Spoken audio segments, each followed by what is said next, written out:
Hello and welcome back to episode 3 of the Dirty Gurdy Diary. In the last episode, I got a lot of the electrical stuff fixed. I got the headlights going and the interior light going and some of the dash lights going. I also honed the one of the brake cylinders and rebuilt it. It is now fixed and ready to go. In this episode, we're going to drop the tank and try to clean it.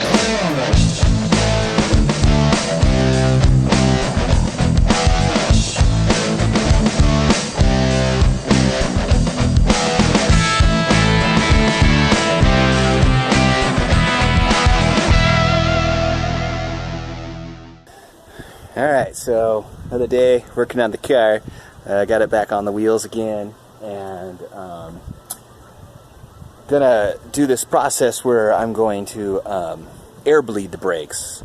And since I was down there, I figured, well, I might as well drain the gas too, because it looks really bad at the filter. And it was almost black coming out at first, because it was the stuff sitting in the bottom of the tank. And then it started coming out after that, and it was still really dark yellow. So I'm to the point now where I'm just going to have to pull the tank and get it washed out. So I'll actually just drop this, clean it out, and it'll be, 95% better than where I'm at. I'm also going to check the fuel gauge sending unit, do an ohm check on that to see if it's working or not.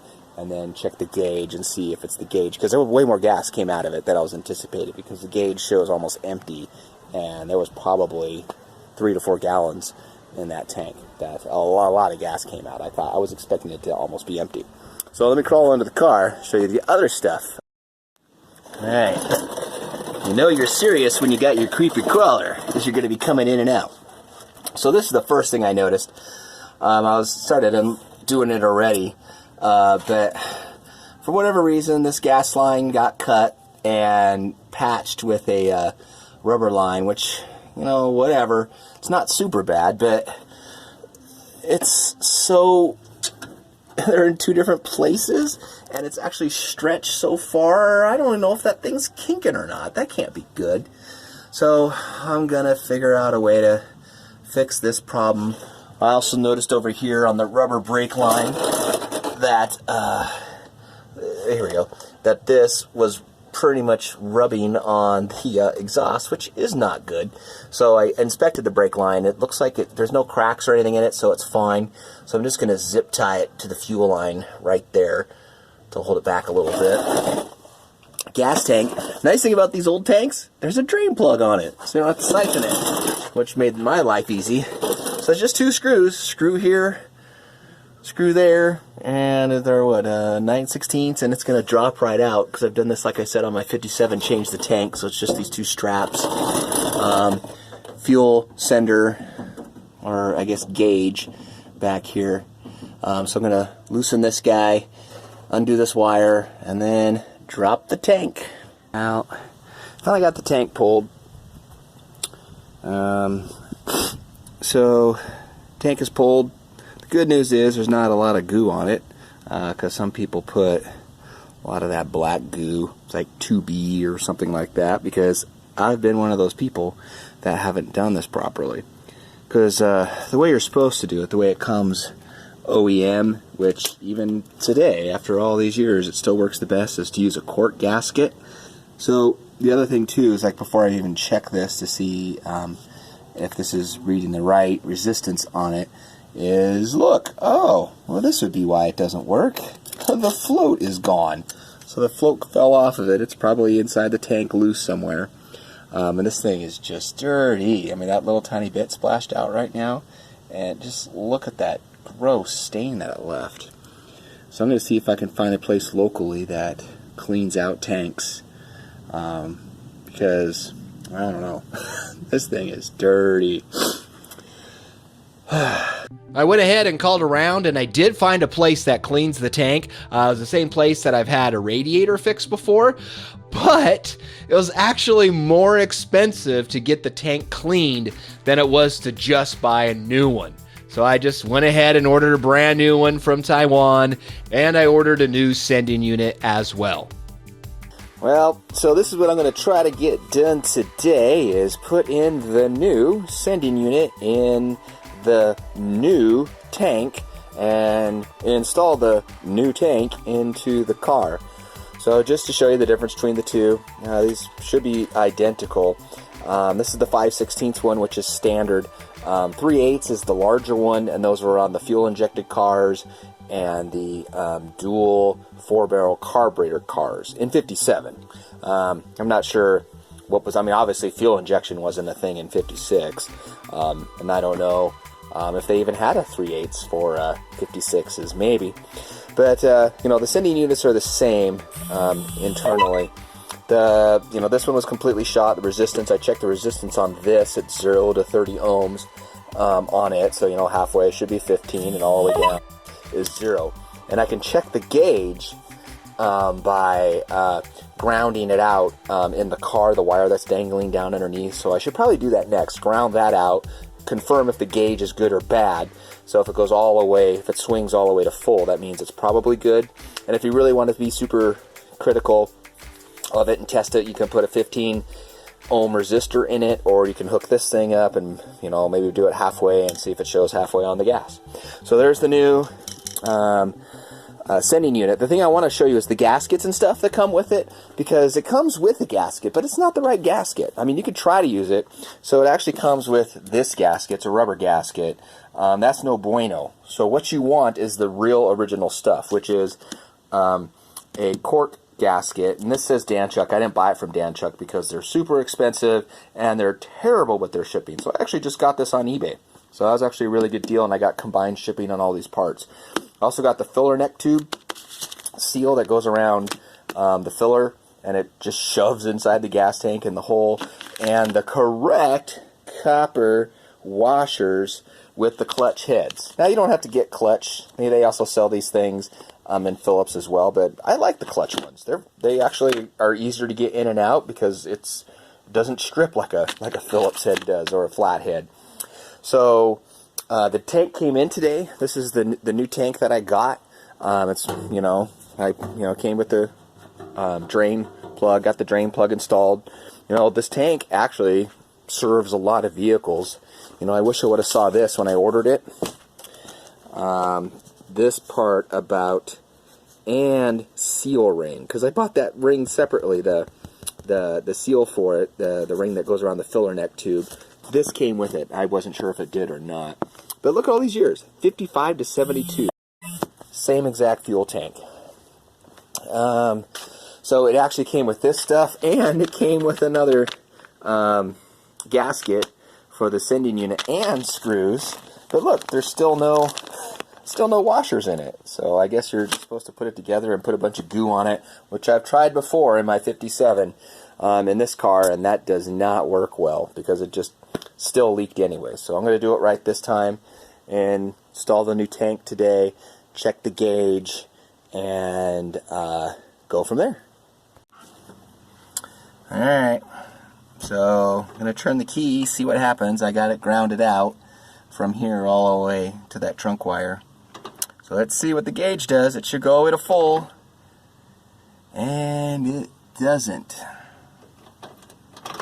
So if I unhook it, it does that. So it's either a wiring issue or the gauge is bad as well, or both, who knows. So that's something to mess with later. The other thing I need to do first before I install the new tank is I noticed there was some surface rust in here. Actually, it's more than surface rust. It's gone all the way through, and I need to stop it.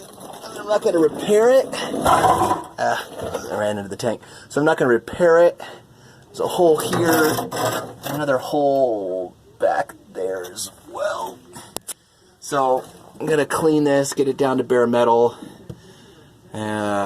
put pour 15 or something on it. I don't know what I'm going to do, just to get it to stop so it won't get worse, and then I'll deal with it later. Because once this tank's in, I don't want to mess with it again for a while. So I'll get it to stop. I'll arrest it and keep it from getting worse. Well, I got everything cleaned out of the trunk for the first time. It's just everywhere. So, yeah, the good news is I won't be bored working on this car, and I'll get lots of practice on my metal skills, like welding and cutting. So this floor is basically gone. I mean, it's all the way gone. It's gone. So there's like large sections in here that are just completely gone, and it's all rusted from the top. So it leaked into the trunk and just sat. So it rusted from the top down through the other side.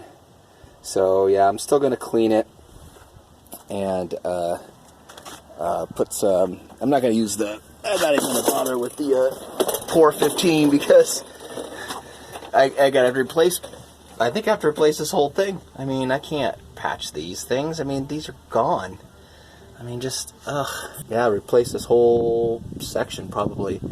So I'll just do that later. I do have stuff in a rattle can that does something similar. You spray it on and it goes on clear, and when it dries it turns black, and it's still supposed to like convert the rust. So I'm gonna clean it all off and wipe it down, and then paint it, and then top coat it and put the tank in. Cause yeah, I'll just stop the leak. I'll reseal the trunk. Oh my gosh, look at this! Look at this filler! Oh, holy smokes! Oh, okay. Well, anyways, there's a lot of rust underneath here. Well, here we are on day 2 of our one-day job of installing the fuel tank. I got this all prepped in here and ready to go. This is what it looks like on the surface. I mean, there's just some really bad spots in here.